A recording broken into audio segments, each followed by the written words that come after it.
ಇಂದು ಕೊಪ್ಪಳ ಜಿಲ್ಲಾಡಳಿತದ ಭವನದಲ್ಲಿ ವಿವಿಧ ಬೇಡಿಕೆಗಳು ಈಡೇರಿಸುವಂತೆ ನಮ್ಮ ಜೈ ಕರ್ನಾಟಕ ರಕ್ಷಣಾ ಸೇನೆಯ ರಾಜ್ಯ ಪದಾಧಿಕಾರಿಗಳಾದ ದಾನಪ್ಪ ಅಲಿಗೇರಿಯವರು, ಸಹ ಕಾರ್ಯದರ್ಶಿಗಳು ಹಾಗೂ ಜಿಲ್ಲಾ ಪ್ರಚಾರ ಸಮಿತಿಯ ಅದೇ ರೀತಿ ಇವರ ಬಸಣ್ಣ ಪಂಪಣ್ಣನವರಿದ್ದಾರೆ. ಅದೇ ರೀತಿಯಾಗಿ ಜಿಲ್ಲಾ ಉಪಾಧ್ಯಕ್ಷರು ಅಲ್ತಾಫ್ ಅವರಿದ್ದಾರೆ.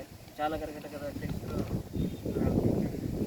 ಶಿವಣ್ಣ ಗದ್ದಿಯವರಿದ್ದಾರೆ. ಅದೇ ರೀತಿಯಾಗಿ ಕೋಲ್ಕಾರ ರಾಜು ಅವರು ತಾಲೂಕಾ ಚಾಲಕರ ಘಟಕದ ಪದಾಧಿಕಾರಿಗಳು ಕೂಡ ಅವರನ್ನು ನಾವು ನೂತನವಾಗಿ ಆಯ್ಕೆ ಮಾಡಿರುತ್ತೇವೆ. ಅವರಿಗೂ ಕೂಡ ಎಲ್ಲ ಪದಾಧಿಕಾರಿಗಳೊಂದಿಗೆ ಇಂದು ಮಾನ್ಯ ಜಿಲ್ಲಾಧಿಕಾರಿಗಳಿಗೆ ಈಗಾಗಲೇ ನೀವು ನೋಡಿರ್ಬೋದು, SSLC 2ನೇ ಪರೀಕ್ಷೆ ಗ್ರಾಮೀಣ ಭಾಗದಲ್ಲಿ ನಡೆಸಿಲ್ಲ.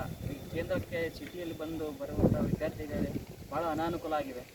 ಅದು ಅನೇಕ ಮನವಿ ನಾವು ವಿವಿಧ ಬೇಡಿಕೆ ಈಡೇರಿಸುವಂತೆ ಈ ದಿನ ಮಾನ್ಯ ಜಿಲ್ಲಾಧಿಕಾರಿಗಳಿಗೆ ನಮ್ಮ ಸಹಪಾಠಿಗಳೊಂದಿಗೆ ನಾವು ಮನವಿ ಕೊಡ್ತಾ ಇದ್ದೇವೆ.